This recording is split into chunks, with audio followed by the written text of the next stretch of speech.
ప్రియ దినబిళ్ళరా, ప్రభువైన యేసుక్రీస్తు నామములో మీకందరికీ శుభములు, వందనాలు. మనకు ఈ లోకములో ఏది భాగ్యమో, ఈ లోక సంపద లేక మంచి పేర, ఏది భాగ్యం? పరిశుద్ధ గ్రంథం ఇలా తెలియచేస్తూ ఉన్నది. సామెతల గ్రంథం 12వ అధ్యాయము 27వ వచనం. సోమరి వేటాడినను పట్టుకొనడు, చురుకుగా నుండుట గొప్ప భాగ్యము.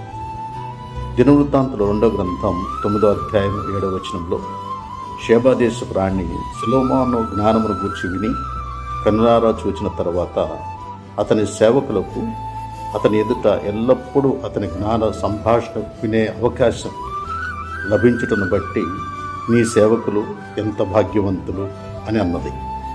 సొలొమోను కంటే జ్ఞానవంతుడు మన ప్రభువైన యేసుక్రీస్తు.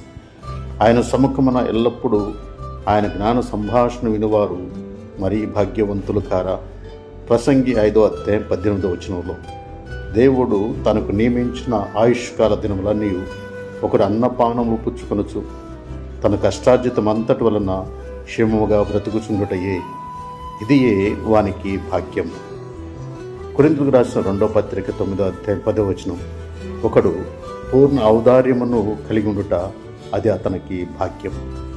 పరిశుద్ధుడా తండ్రి, ఈ లోక సంపద వలనైనను ఈ లోక జ్ఞానం వలనైనను మేము భాగ్యవంతులము కాక యేసుక్రీస్తు వలన గొప్ప భాగ్యవంతులమని గ్రహించినట్లు మాకు సహాయము దయచేయమని యేసుక్రీస్తు నామమున అడిగి వేడుకొనుచున్నాము తండ్రి.